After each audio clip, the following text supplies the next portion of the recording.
Welcome everyone, we'll start any minute now.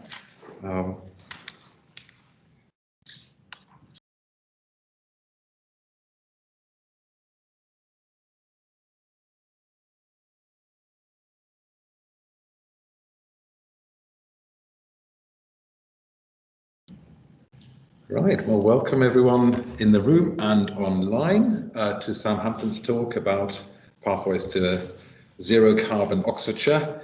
I've known Sam for a little while, since he joined us in geography. In fact, I think Sam might be the only geographer I've ever worked with in the Department of Geography. So that's a special claim to fame. And it's been a real pleasure working with Sam while he was doing his DPhil, breezing through that. Since then, he's become a senior lecturer at Keble. He's also recently won a new investigator grant, which is in danger of pulling him away towards Bath. But we still have him here, which is good, because he's deeply anchored in the Oxfordshire economy. He's been working, well, he's involved in the Energy Super Hub Oxford, the demonstrator programme. He's worked on electric vehicles as part of Go Ultra Low Oxford. He's been heavily involved in Oxlab with small and medium-sized enterprises all over the place here. I hear him talk to my wife at the Low Carbon Hub every now and then. So Sam is pretty much everywhere in and around Oxford, also been involved with Oxford Innovation. So who better to lead as a lead author for the Pathways to a Zero Carbon Oxfordshire report? He's been the lead author. He's also been the project manager of that whole operation. And if you consider that it involved 12 organisations, 6 of them local authorities. Without making any further comments, I think that's quite an impressive feat to pull together such a report. And I'm delighted that Sam is here today to tell us about how Oxford is going to get to not just net zero, but zero, which is a quite different thing. Thank you, Sam. Thank you very much. Thank you. Okay, let me just move that so it's not on the screen. There we go.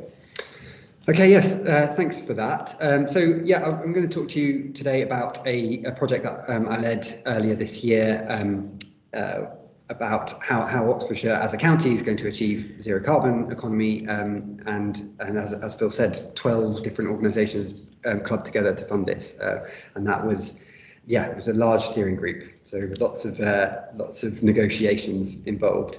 Okay, so as an outline, and I'm also taking the opportunity to present lots of nice photos of Oxfordshire throughout these slides. So today, yeah, I'll start with a bit of a background context as to because there was a bit of a history to this project. Then I'll cover what we did and how we did it.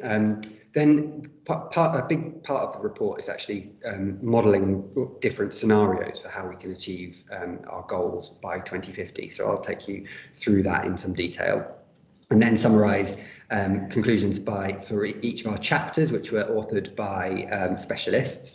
So I'll summarise some of the conclusions that they made, and finish with some myth busting, which was part of the kind of raison d'etre for this project, actually, and then describe it. So we launched the report back in June, and it's had some impact and influence locally. So I'll describe where we are now.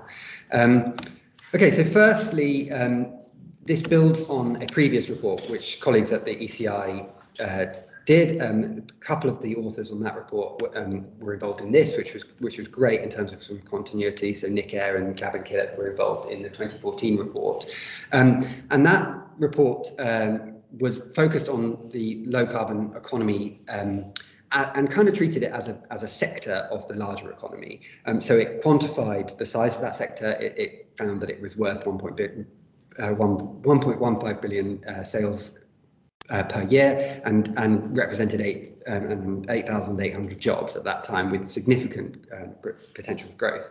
But as well as kind of emphasising the strength of the low carbon economy in Oxfordshire, they were really flagging up the need for transformation, and they estimated the need for £100 million of investment every year until what their focus was 2030 at that time. And they identified a series of co-benefits that would be realised with that investment. So yeah, this is a kind of, this diagram in the bottom right kind of exemplifies some of that, the kind of benefits of local action driving kind of clean growth in the county, and of course with many world leading organisations we can, there are real local benefits. There's a kind of local and global synergy that can be achieved there. Okay, so what has happened in the short time since 2014? Well, quite a lot on this agenda. So first thing to say is, as we're all aware, that there's been a real substantial step up in the scale of ambition. At that time, we had a target of achieving an 80% carbon emissions reduction by 2050, and then that was increased only a couple of years ago to net zero by 2050. And so now the talk is much less about low carbon, but about zero carbon. And that has really big implications, because I think it's no longer one of the kind of starting points for this whole piece of work is that we can't any longer talk about a low carbon sector of the economy. The whole economy needs to transition to a zero carbon footing. And so, we actually deal with what we think of as kind of low carbon innovation in its own chapter, and there we talk about all the exciting clean tech businesses, etc., that we have in Oxfordshire. But actually, the rest of the report focuses on the entire economy. Another thing that's changed is public opinion on climate change. So I've got a nice stat here.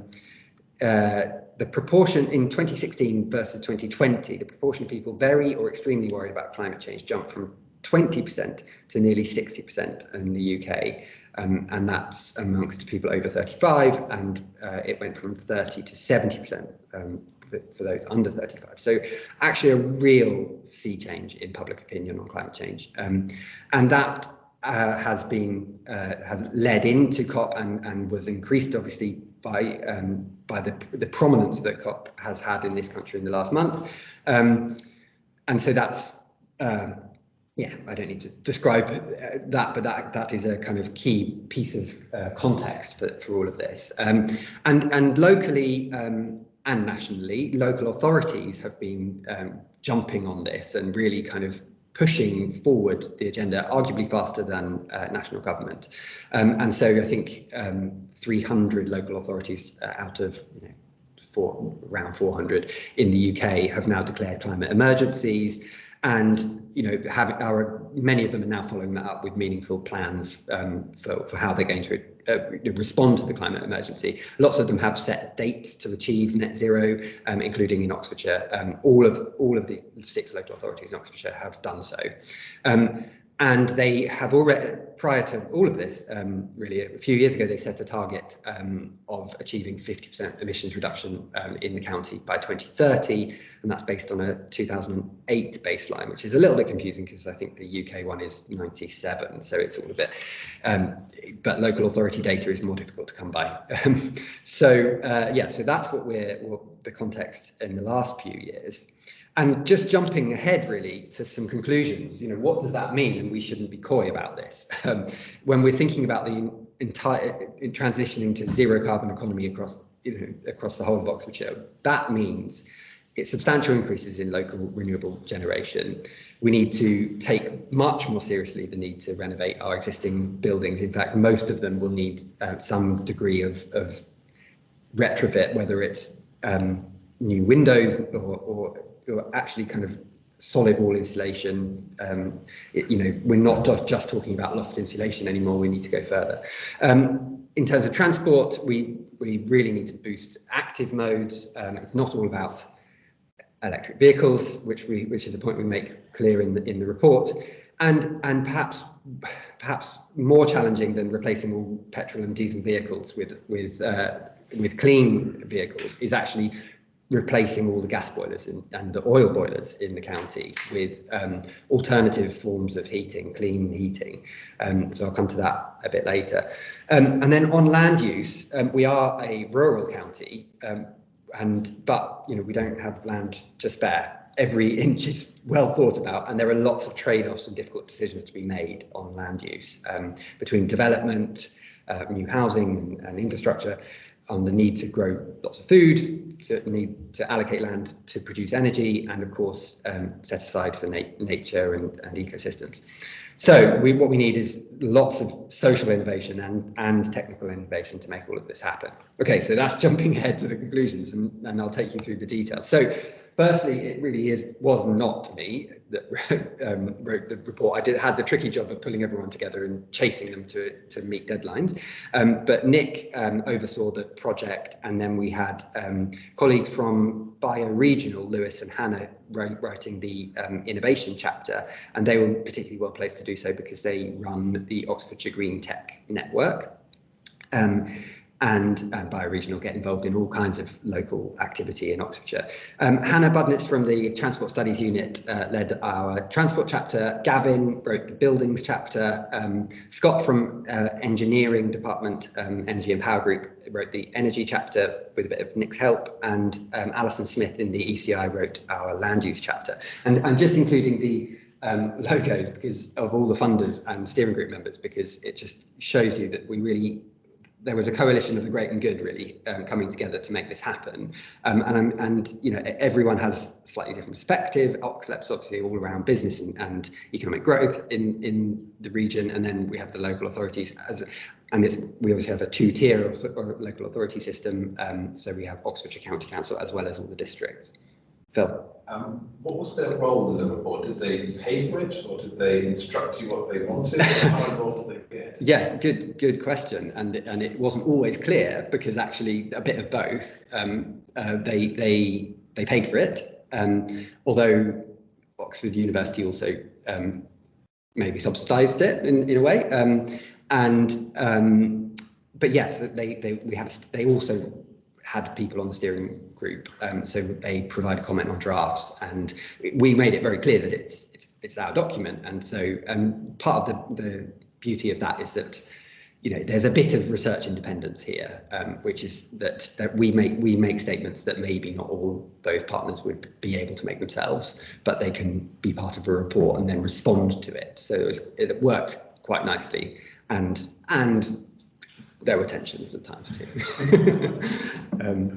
Okay, yeah, so no, it was great, and it was really nice to have Brooks involved, as well as some private sector organisations. So just to set out what we did and didn't do, we focused on scope 1 and 2 emissions, so essentially all of the carbon emissions and other greenhouse gas emissions arising in the geographical boundary of Oxfordshire is scope 1, so all of the methane that is burnt in boilers, etc. And scope 2 refers to essentially emissions that are imported into the county but that we have direct control over. Largely means electricity, which in this county is mostly imported. So scope 3 refers to everything else, and that so those are kind of supply chain emissions, aviation, because we don't have a major airport in the county.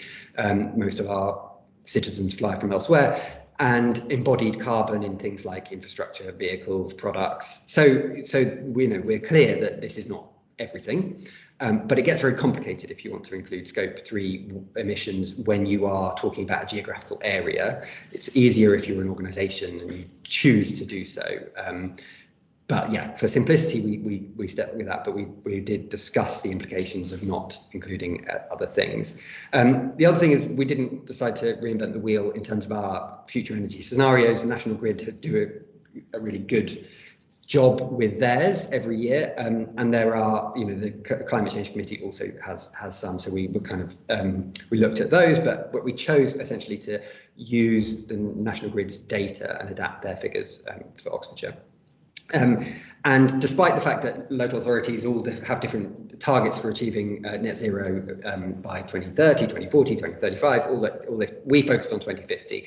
That's the county council's date, and perhaps most importantly, it's the UK government's date. So we justified that carefully as well. And now another thing that was that could have been controversial, maybe is that we had to make some assumptions around growth. So growth in Oxfordshire, and what I mean is housing growth, namely, but implications for infrastructure, roads, services, everything, energy, we're on a very steep growth trajectory in Oxfordshire.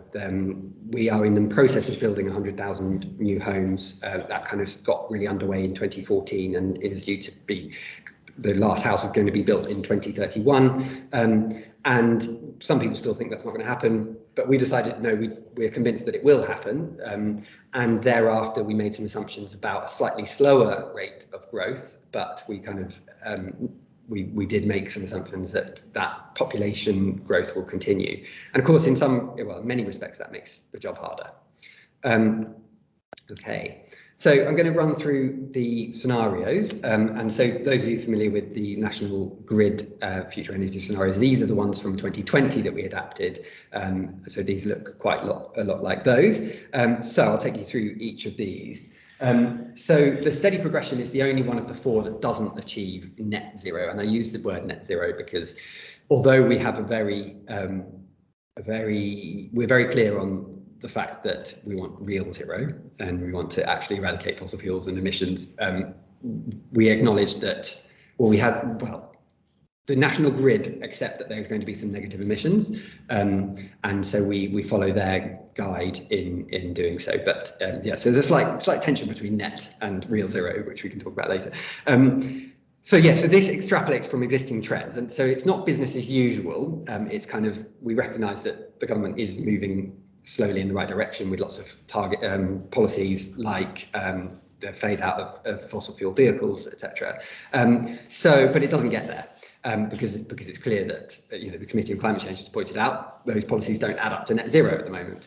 So what this does is achieve 41% emission reduction in Oxfordshire by 2030, and the reason for that is that we just continue to see a kind of stuck in the mud situation when it comes to energy efficiency and renewable heating in particular, and so we still see gas used in buildings well into the 2040s. And here we don't see much change again in the way in mobility patterns. We do see that all vehicles do get to electric, as in, prior to that 2030 policy announcement, we might not have had that, but that was included in the National Grid figures. But it's slower, and carbon stored in land falls slightly, and food production falls to 40% of our requirements, and that's because of pressures on land, like from development. Just for reference, currently in Oxfordshire, we produce about 74% of our kind of calorific needs. So that's the baseline. So in this scenario, that falls. And okay, so secondly, societal transformation. So this is the one where we kind of see that public opinion on climate change continuing to go in the direction it's been going recently. So we see lots of motivation for individual behaviour change and culture change, and lots of environmentally friendly consumer choices. So lots of domestic energy efficiency, retrofit, installation of heat pumps, uptake of active travel and cycling, and electric vehicles. And this is the first one that does achieve net zero. But yes, it is substantial, the changes that we're talking about. And electricity demand increases dramatically by it doubles essentially in all of these three scenarios I'm going to talk about now, but the costs of that in terms of the need to upgrade the grid and increase generation are slightly offset by the fact that we also see lots of flexibility come in, and that's driven by users and people. So as an example of that, we see in this 40% of people working from home in 2050, and solar, as you'll see in the next three scenarios, is a key technology. And in this scenario, we see, because of a highly engaged citizenry, greater proportion of that being installed on rooftops than in fields. And so one of the things that I talked about, the trade-offs with land, and one of the ways to kind of release land is by dietary change. So here in this scenario, we see a widespread adoption of low meat diets, which allows us to use land for other things. And in this case, we double woodland, which I think is a target that has been set by perhaps the county council or someone. Alison might be able to clarify.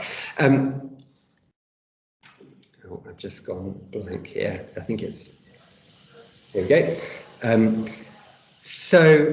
Yes, and then in this situation, that low meat diet allows also sequestration to increase and food production to increase.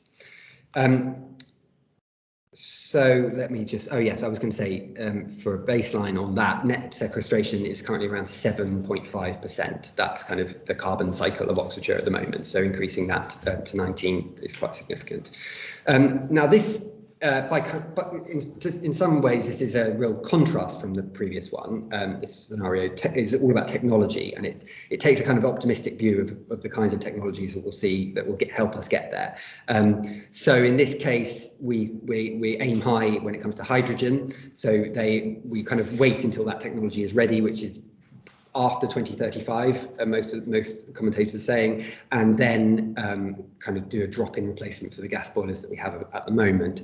And related to that is that we don't see so much energy efficiency deployed.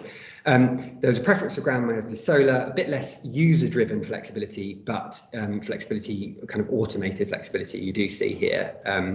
The difference between the two is debatable. For example, vehicle to grid or automated load control of your fridge, those kind of things. Are those user driven or not? Anyway, so yeah, and here we see a reliance on private vehicles, so not that much change. The theme here is that we don't see as much behaviour change, reliance on private EVs. And so therefore we still see kind of high levels of congestion and ownership. So currently, I was just looking today at some figures. I think the current rate of car ownership per household in Oxfordshire is about 1.5, which is much higher than the average for the UK of 1.2, but I guess that's pulled down by the cities, and we don't have a large city here. So, so in this scenario, in all the scenarios, we actually see a slight decline in car ownership per household, but in this scenario, less so. So we still see lots of cars. The story on land is that agriculture becomes kind of intensified, and also we start to see a lot of land dedicated to bioenergy production. So that's we have a figure of 20,000 hectares, which is around 8% of land. Something to note is that we actually decided not to just adopt the national grid figures when it came to the amount of land allocated for bioenergy, carbon capture and storage, and that is because they were crazy high. If you map their figures onto Oxfordshire, it would represent between 37 and 56% of all land needed for biofuels, which is just not going to happen. And so we can take from that, okay, so what's not going to happen? Either BECCS is not going to happen, or if it is going to happen, it's going to rely on biofuels imported from overseas or somewhere else, but not Oxfordshire.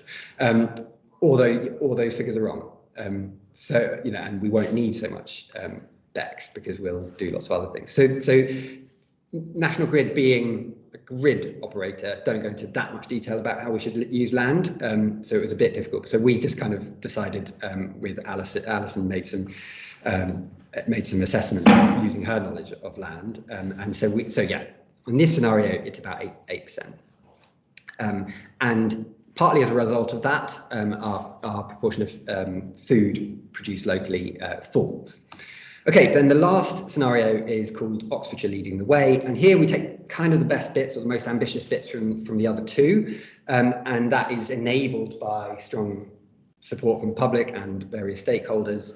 And so we see kind of very high levels of building retrofit, heat pump installation, flexibility driven by users, lots of bioenergy for CCS. So just following on from that we talk about 25,000 hectares, so 10% of land.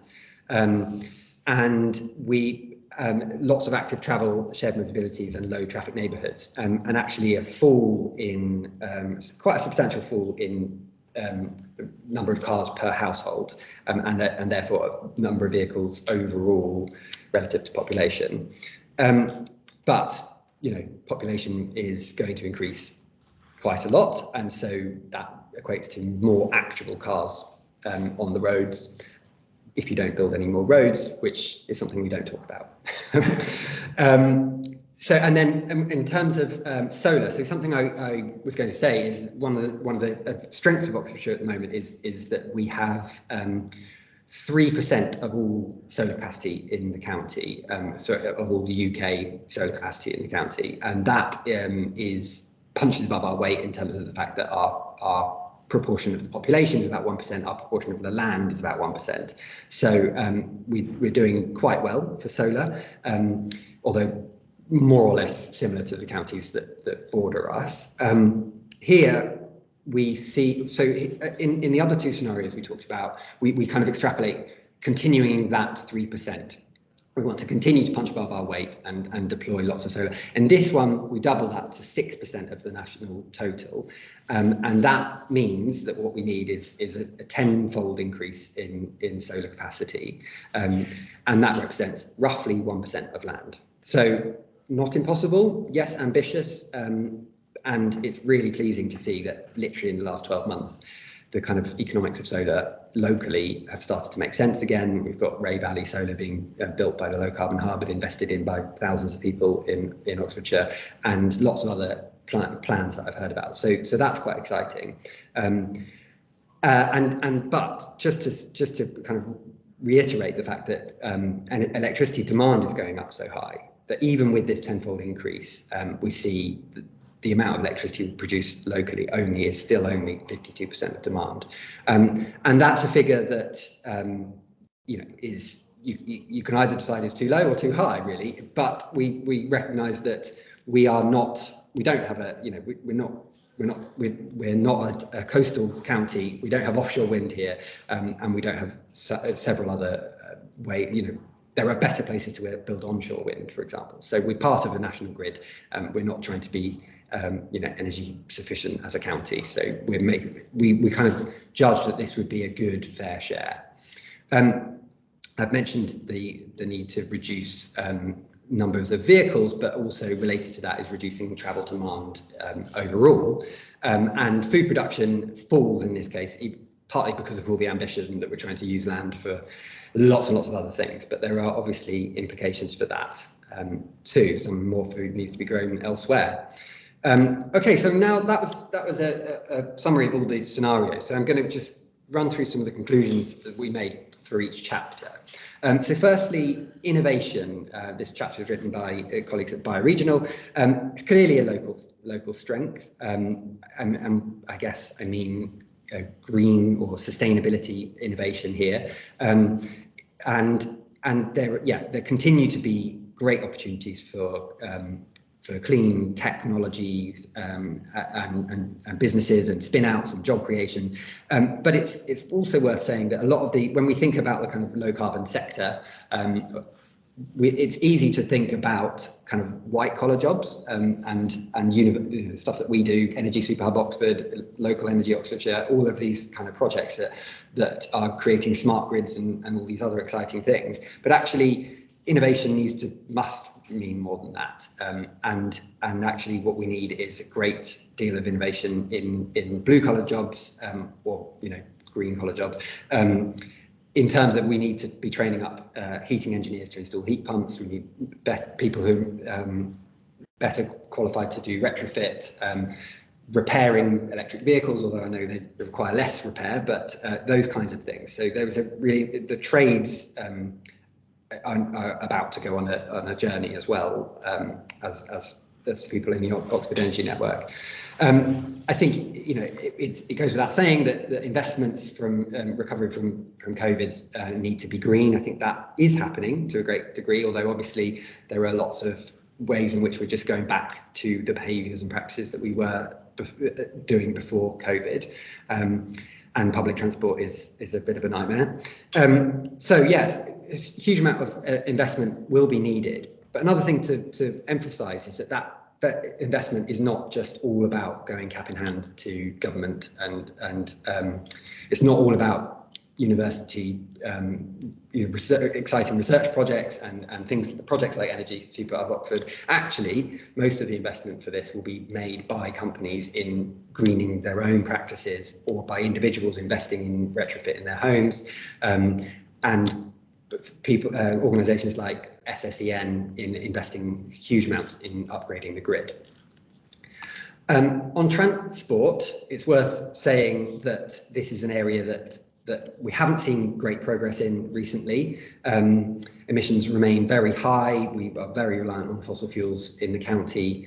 And Hannah uses this nice framework, avoid, shift and improve, to talk about what we need, how we need to make the transition on transport. Because I think it emphasises that it's not all about electrification of vehicles, because that's the improve. Yes, we do need to make modes of transport cleaner, but before that, we also need to reduce our reliance on vehicle transport, boost active travel, public transport and shared mobility, e-scooters, those kinds of things that are being trialled in Oxford at the moment. And prior to that, we need to think differently about the way we travel.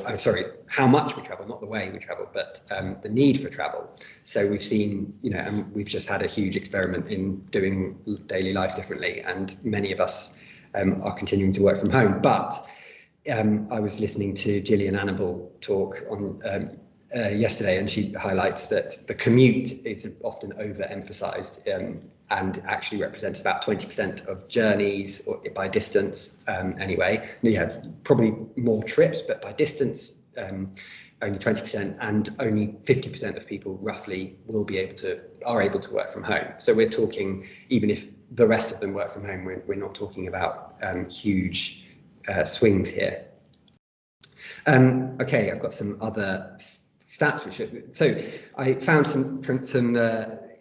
the adoption of EVs is going quite well locally. UK, it's hard to find information just on Oxfordshire and that's reliable, because with the whole advent of leasing vehicles, they're not necessarily registered where they're driven.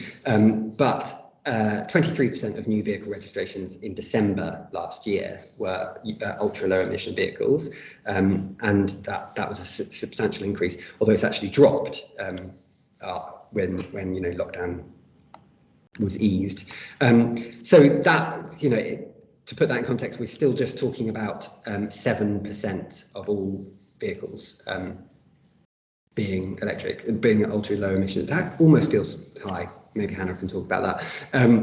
And charging infrastructure, that's an area which is rapidly developing locally. So at the time of writing, we looked, and there are actually only 44 rapid public chargers, but there are literally hundreds of chargers being planned and going in at the moment. I mean, the Energy Superhub Oxford, which is going to be siting charges at Redbridge Park and Ride, is literally going to double that figure on its own.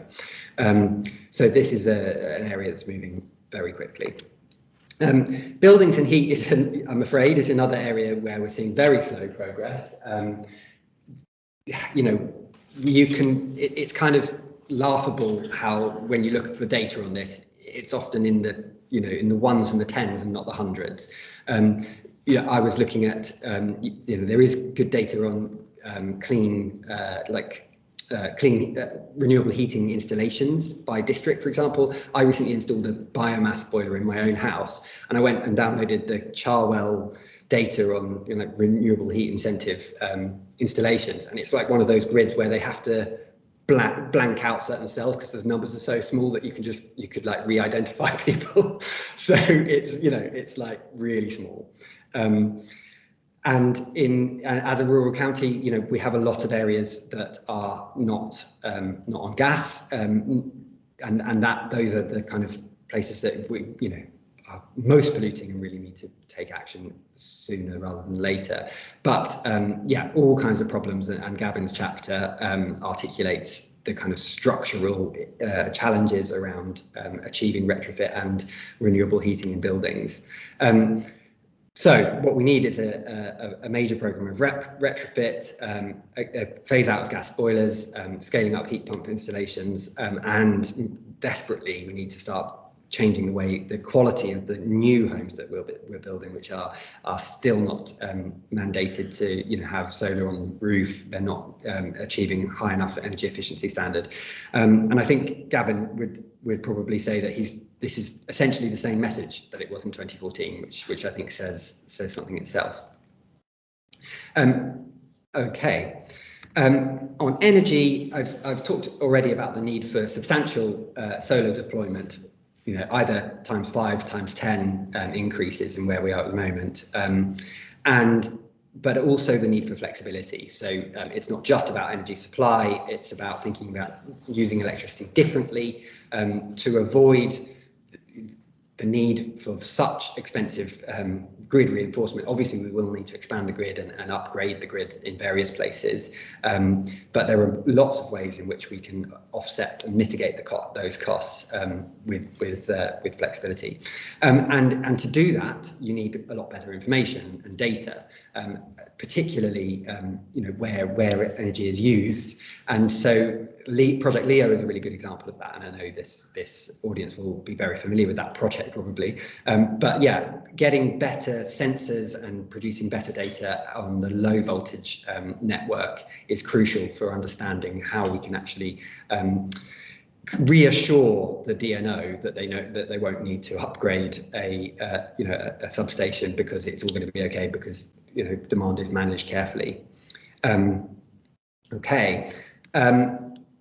And on land, as I say, there are various pressures. We want to use land for development. We want to use it for bioenergy production, for electricity generation, and for nature. And all of those things, and of course, food as well. And of course, all of those things are competing for the same space. So what we need to do to try and kind of alleviate some of those tensions is have innovation in food production, and if we were able to adopt lower meat diets in particular, then that would take pressure off land because livestock farming is very land intensive. Okay, on myth busting. As I said, one of the reasons that this group of funders decided to go ahead with this project was because they felt that there was a real need. This agenda was getting so much more attention. They were under pressure from voters and businesses to take action, but there was a lot of muddy thinking, is what they felt. That when they needed an authoritative voice and saying, this is actually what it means for Oxfordshire, and so we think it's not all about planting trees. In fact, we go so far as to ignore offsetting essentially in the report. So yes, we need to protect existing trees, but planting new trees can remove only a small fraction of our current emissions. And actually, what's needed is to restore native ecosystems and reverse biodiversity loss that we're seeing at the moment. So yes, skills is often talked about. People throw their arms up and we just don't have the labour force. And actually, employment is a challenge in Oxfordshire. Lots of businesses that I speak to say that as one of recruiting is one of their biggest challenges at the moment. We have very high levels of employment in the county, but it's not just a supply problem when it comes to jobs. We also need demand for those skills. So that means tradesmen like heat pump installers. We need them to be trained up and people to know how to build a passive house, but they also need business. So we need the demand for those services. Electric vehicles are coming to save us. I think I've already covered this really, but switching to cleaner fuels is simply insufficient. We also need to reduce our overall demand and complete more of our journeys by active modes or shared or public modes. Net zero can be achieved by 2030. Now this is something that actually has been a bit controversial, but it's something we stand by. It's when you actually just start to think about the practicalities of replacing all engines and boilers and the use of fossil fuels in the county, we just don't think it's feasible without things that we don't want to talk about. And so although there are lots of organisations saying they want to do that for themselves, and that's possible, but for a county, put simply, it's not possible to do it at the speeds that's so much faster than the national the rate that's happening elsewhere. For example, we have a motorway that runs through our county. You can't just put a gate on the motorway and say that only electric vehicles can come through our county. Okay. Fossil fuels, I think very few people really think this anymore. Clearly, economic growth in Oxfordshire is a story of clean growth, and I think that's a myth that was busted a while ago. And then finally, it all comes back down to individual behaviours. So this is a perennial debate, really, is where the onus of change and transformation lies. Is it around individuals taking actions at the household level, or is it about government doing all this? And you see strong opinions on all sides, and so we try to adopt a balanced view, really. Lifestyle change, cultural change is absolutely crucial. The public opinion change that we're seeing is driving policy, and that's fantastic. But kind of structures and systems of provision and social norms come from a higher level, and reshaping those requires action on many fronts. Okay, some reflections on the process of writing this briefly. It's absolutely brilliant to see how much ambition there has been and is from local stakeholders, like all the 12 funders and other people. The people seem to care passionately about this, which is fantastic. And I think those of us who've been in this field for a while, which represents all of the authors, but perhaps maybe Nick the most, it is actually quite surprising in a way that we are suddenly on this side of the argument, where we're being put under pressure to go further, faster, and we're kind of going, hang on a minute, let's be realistic. It's not a position that we've adopted much in our careers to date. Most of it's trying to get ourselves heard and trying to get decision makers to take this agenda seriously. So that's been an interesting reflection. We are very dependent on national policy in many areas. Things like retrofit, clean heating. It really relies on national policy, and we're beginning to see that come forward, which is encouraging. And yeah, I think it's obvious that we need urgent change. But I think the message that it shouldn't be underestimated still is worth saying, that we are talking about transformations in business as usual in terms of lifestyles and business practices, even kind of democracy. Okay, and then to finish, just to reflect on what's happened in the 6 months since we finished the report. So we've been asked to present to various groups and committees. Local authorities have widely kind of been falling over themselves to welcome it and say it was our idea. And that includes the Future Oxfordshire Partnership, previously known as the Oxfordshire Growth Board. I'm very glad they changed their name. And they were an interesting organisation that have kind of really pushed us to go they pushed us to go far with this, and they've also used the text to develop some kind of principles and points to lobby government. They've written to the housing minister using some of our evidence. So they're really pushing this forward. And I think they're involved as well as, because they have representatives from all the local authorities and some other businesses. They're involved in putting together a roadmap at this point, which is being driven by the county council for putting all of this into action. And we're talking to them about practicalities, and that's obviously where it gets tricky in some ways.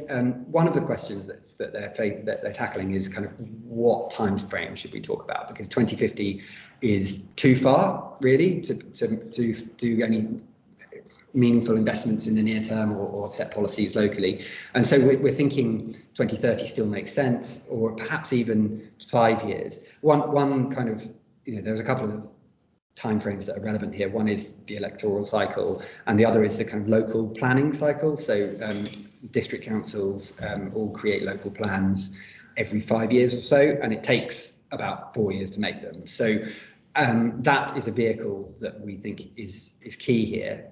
That's when they make decisions about where houses are going to be built, and in this case, where solar farms are going to be built. So that's we do want to encourage them to kind of engage in that process.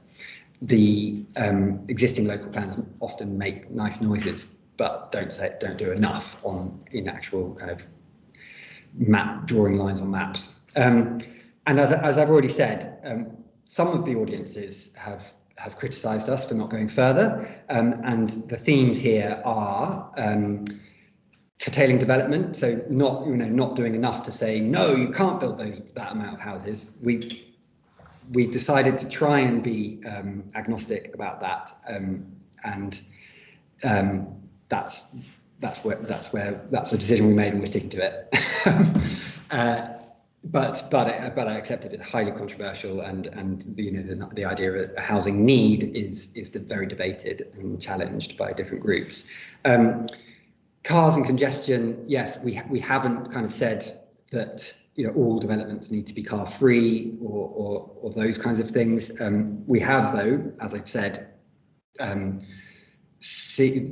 the need for higher density housing and lower numbers of cars per household. At the moment, a lot of the development is very car centric. A lot of development we're seeing in Oxfordshire is 100 houses on the edge of a village, essentially squeezing the existing services in terms of public transport, roads, etc., just squeezing them a bit further, which is not great in terms of place making. And yet, lots of people saying, what about Scope 3? Embodied emissions, what are you building these houses from? Those kinds of questions, which are fair. And then finally, food, which is something that we did consider having a whole chapter on, but we kind of thought actually it needs a whole report because it's so big. And it kind of, but we do obviously talk about food in terms of it comes up a lot in terms of our discussion on land. Okay, just under 50 minutes. I think I will leave you with one of my favourite pictures of Oxfordshire there. Thank you very much. Look like the smoke's coming back. I'll come up and join you here. So everyone who's online, feel as if you're part of the room and put questions or comments in the chat and we can discuss them. Anyone in the room, obviously, you can just speak to us straight away, raise your questions. Yeah, the pictures were fantastic. So, I mean, what a beautiful show. You didn't promise too much there. Have we got any questions in the room? Nick, you feel like you might have one on your tongue? No, I'm not going to ask questions. Look at questions. Good. Well, we'll bring you in for answers potentially. Yeah, I've got quite a few questions, and I'm glad you mentioned the controversy around the 100,000 extra homes. I remember last time around there was some very angry people who said this can't be the starting point. Have you touched on biodiversity sort of towards the end, but it didn't come up as a major feature. Can those two be reconciled? 100,000 extra people plus biodiversity gain in Oxfordshire? Well, that policy is now embedded in the 25-year environment plan, isn't it? That all development has to have net biodiversity gain, which is nice. But my understanding is if you're building development in a monoculture field, it's not that hard to achieve. So yeah, I think it's a tricky one, but certainly it's a policy where they can say, oh look, we've increased biodiversity, but actually in terms of biomass, that's a different question. Right. Yeah. And the location of 100,000 homes, as you say, they often go on the outside of villages.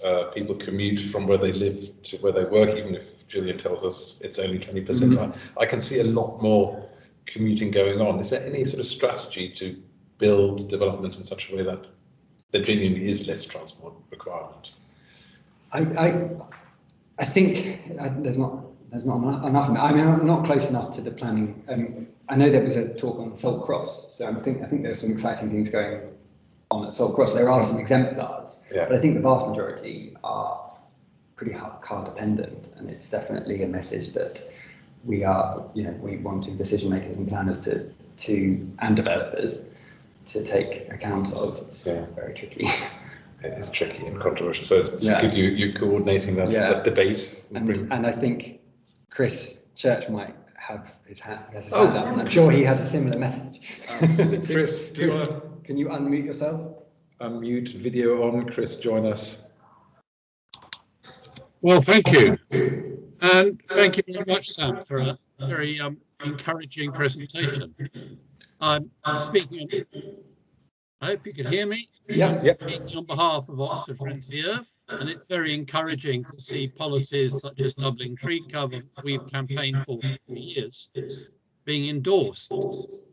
I suppose my question is, how do we actually keep the stakeholders engaged?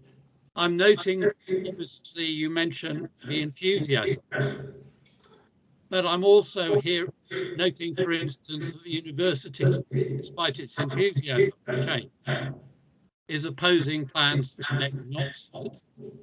The Grove Board, despite its enthusiasm, is sticking by the Oxfordshire Growth Needs Assessment, the OGNA, even though a large number of academics and experts are challenging that. We seem to be in a position where everyone wants the change, but doesn't actually feel competent or able to deliver the changes that are in their remit, but are going to be politically very uncomfortable. You've mentioned yourself the difficulties about changing household heating systems.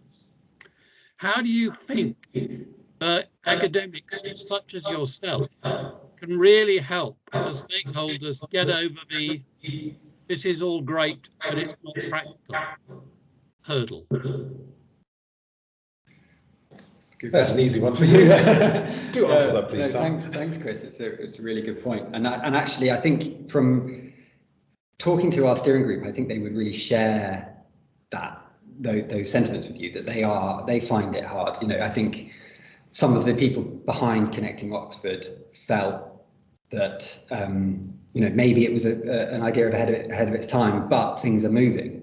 Attitudes are changing, and actually by setting out ambition like that, it puts it moves the envelope, or the Overton window, about thinking about what is possible. It changes that, and then next time you go back in 5 years, it's suddenly, that idea, that doesn't seem so radical. And so I think as academics, we can help that, can't we? We can move the conversation and the discourse towards what might be considered quite radical at the moment, but in 5 years will be quite normal. I mean, 5 years ago, if you talked about frequent flyer levies, you'd be laughed at, and I think it's the research community that is helping to change that conversation. Well, I mean, if I could come back, we've had that as a policy for at least 8 years. Anyway. Academics and people like Friends of the Earth, of course. Yes. But anyway, okay, thank you. Thanks a lot, Chris. Yeah, anyone online, if you have a question, raise your hand. We can bring you in and you can ask your question to Sam directly. I had another question around the whole premise of local in your report. So you talked about local food, local energy generation, a lot of very local solutions. I just wondered, there are different reasons to do things locally. I mean, it could be economic, to do it closer to home. It could be sort of ideological, political reason, or it could be environmental. What sort of drove local? And I'm asking that in part in reflection to last week's talk, when Mike Mason told us about ammonia being generated around the world and shipped to where it's needed, where you essentially go where the best renewable resources are, rather than just staying close to home. Yeah. Well, I think it's a really good question, and it relates to kind of the Prospering from the Energy Revolution, which is funding ESO and LEO as well, because it's that quick. There seems to be like, local is good, right? But actually, hang on a minute. Sometimes there are economies of scale, and sometimes there are the right places to do things. And is Oxfordshire really the right place to build lots of solar, or actually we should use that land? Because we have, Alison could tell us, but I think we have disproportionately high levels of grade 1 agricultural land here. So building solar panels on top, is that a good idea? I think these are questions that really need asking. And actually, at the moment, people are maybe getting a little bit carried away with local when it comes to energy. I think for other elements of the system, like food, you can literally, eating local has more obvious benefits, or travel, not flying around the world, having local community, we talk a bit about placemaking and the importance of kind of, having communities that stand on their own as desirable places to live and work, rather than you're just kind of commuter towns. So, that's really important as well. So I think in different sectors, local has different meaning. Yeah. That's a good question. And Oxford, of course, is very strong on local community initiatives and activities. Yeah. So I see another hand from Daniel. Do you want to come on? Has that worked? Yes, you are loud and clear. Amazing technology. I thought I'd make a correction, or in addition to what Philip said at the beginning about meeting geographers. I think Danny Dorling counts as a geographer. I'm sure he does. Lots of lovely geographers. Sam just happened to be one I've worked with very closely. Well, you know Danny's thesis about under occupation. And half the houses in Oxford, so half the residential space in Oxfordshire isn't meeting housing needs. The most common house type has 2 spare bedrooms in it, and we're going to heat it and insulate it, and that just can't be possible in the next 5 to 10 years. Shouldn't we concentrate all planning efforts to reduce under occupation? Every house which is subdivided into 2, one less new house, which is going to be built on the periphery. So shouldn't that be the focus? Every penny spent on housing, to put it towards subdividing existing stock. That's the end of the questions. No, it's a provocative suggestion, and not something that we cover in the report. So, and also not something I feel particularly well qualified to respond to. Perhaps one of my co-authors or Nick would like to. Yeah, I need to answer a question by Daniel. I think one of the most difficult aspects of the report that Sam faced, we all faced, but Sam did most of it, was what the interaction between this report and planning is. Not planning in its broadest sense, but planning in the sense in which it's used in local government, land use planning, because perhaps with the exception of Hannah, none of us really has a planning background, and of course local government needs where land use planning expertise is concentrated. So there are a bunch of difficult issues, where to put housing is a planning issue. It's associated with the green belt. You don't need to be a very frequent reader of the Oxford Times to realise that that is a hugely controversial political issue locally. And I think let's be straightforward about it. We were not trying to. We were trying to avoid hugely annoying any local decision makers. I think that's probably what Sam said, probably better than I, more politely than I'm putting it. Those decisions about whether to build in Whitney and Bicester and Didcot, or whether to build on the fringes of the city, if we'd taken a firm line on those, that would have meant the report getting rejected by some important stakeholders in the county. On an issue where we actually have minimal expertise compared to our expertise on retrofitting, on the standards that new build can be built to, on electrification of vehicles, on cycling and walking and other issues. So we sort of did focus more on the issues where we've got expertise, and land use planning is probably not on the list there. And that does come through, there's no doubt about it. Thank you, Nick. Now we've got a few questions in the chat as well now, so we should go through those. So we've had Mike, who asked how the results have been received by the districts. Good question. So pretty positively, but then they were not that surprised because they were on the steering group committee, so they had a lot to say, particularly around what Nick was just saying, around the tensions between what can and can't be done within existing planning laws frames and what is embedded in the local plan. So that was that was quite a lot of what they had to say, and of course they wanted lots of even attention on Cherwell, South Oxfordshire, West Oxfordshire, City Council. They know we got accused of being Oxford centric, which I think is par for the course really, but I don't think we were. So because there are great things happening all over. But yeah, good question. And then Nick Jelly's question on will the new builds in Oxfordshire have heat pumps, solar thermal, PV, or gas? It's a good question. One of the things that the Future Oxfordshire Partnership did with our report was actually kind of take our recommendation that new developments should not be supplied with gas. Which is to say, at the moment they still are. Yes. Yeah. And so I think that answers that. Most of them are being supplied by gas, and that is a shame. Right, next question is from Tina. Given that people are interested in Scope 3 emissions, quite right, is there any intention to fund a future report to look at this? Please read out. Don't ask me to speak. Yes, that's fine. So I think no, not that I've heard of.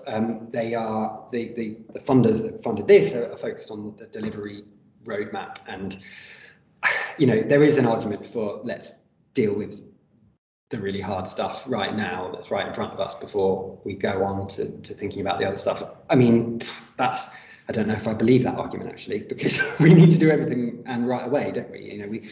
This report doesn't deal with aviation barely at all, and that's an issue, isn't it? Because we need to also be addressing demand for aviation. So yeah, I don't think there are plans, and of course there is a need. So good question, and good message for the funders. Very good. Now Mike's got a second question. Maybe you want to ask this question in person, Mike. If you're there, put your microphone. Oh yeah, sharing. Bigger screen. There we are. Now we're bigger. So Mike, if you want to turn your microphone on and your camera, you can ask the question yourself. Otherwise, I'll just read it to Sam.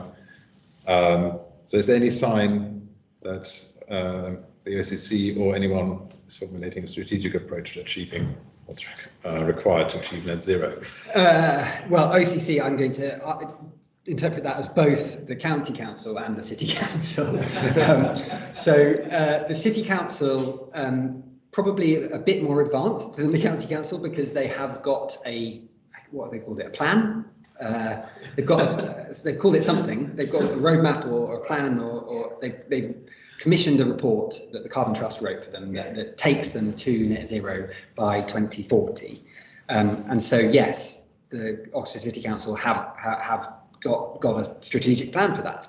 Oxfordshire County Council are just about to commission the same, essentially. So they are very much thinking strategy. And as I say, there's a trade-off between, saying what future generations are going to do and actually saying what we can do in the next 5 years. So that's a balance that they are thinking about, and we are advising them on.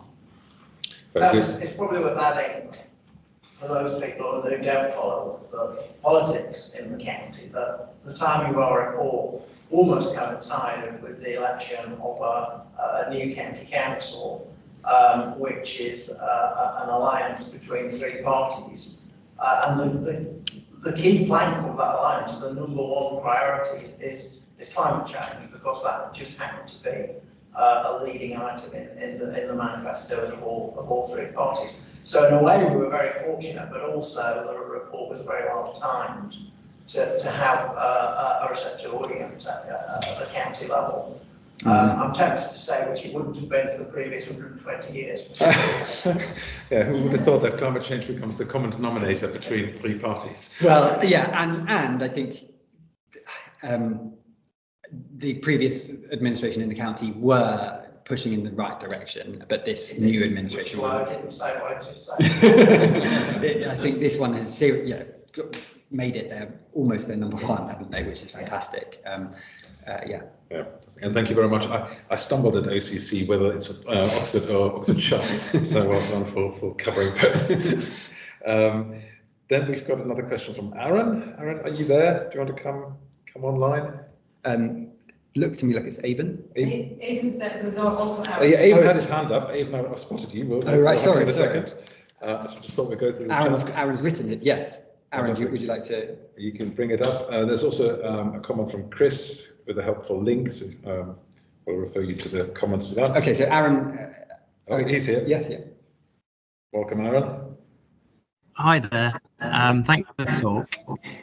I'm actually in a hotel. You might have background noise, but interested in like different things that was considered.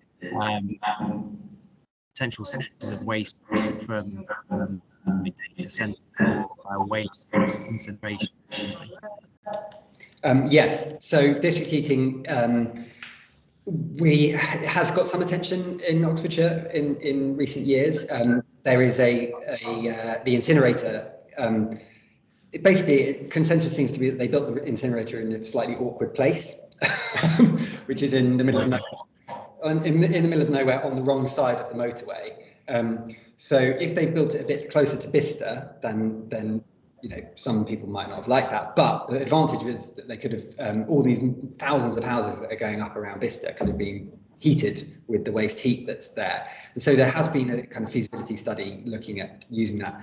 And these things don't go much further than feasibility studies at the moment. The economics just doesn't work.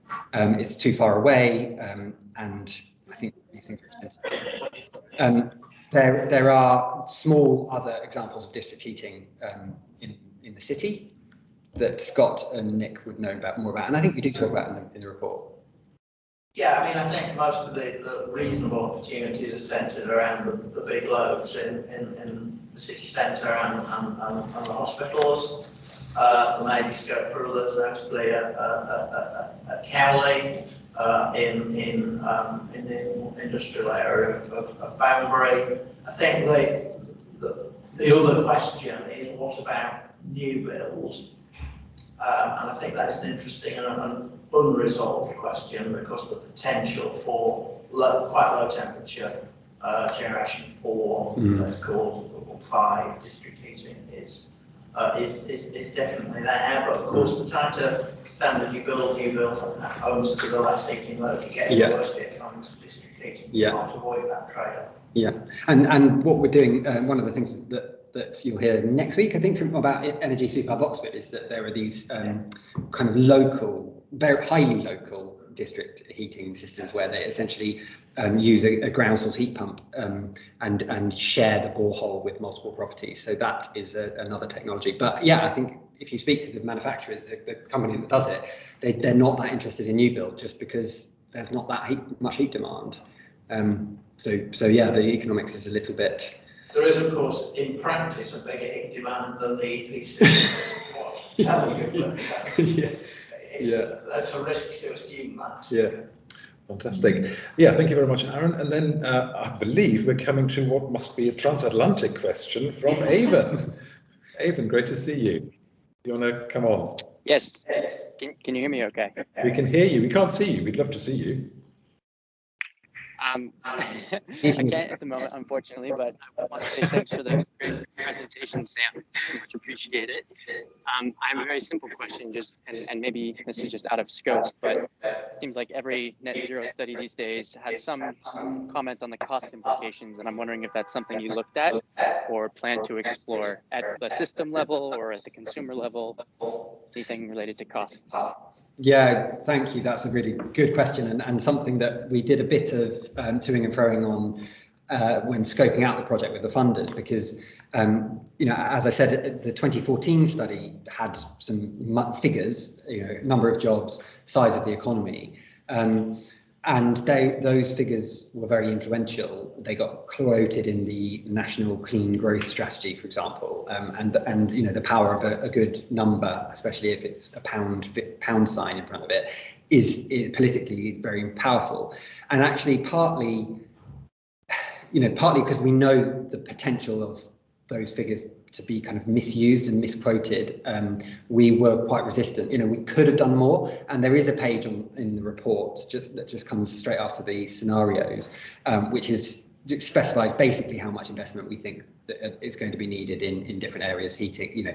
But, you know, as you can imagine, we had to make some pretty heroic assumptions about the cost of a heat pump and the cost of electric vehicles and rail electrification and those kinds of things. So, you know, this is plus or minus tens of millions. And all the other thing is that we focus on 2030 because we kind of think it's absurd to do any economic modelling beyond that because, you know, anything can happen. Brexit, COVID proves it, and you know, we don't know what the state of the economy will be or what these things will cost. So we kind of push back a bit against that desire to have those headline figures because I think, you know, with this kind of report, we kind of want people to at least read the executive summary in full, if not the whole 150 pages.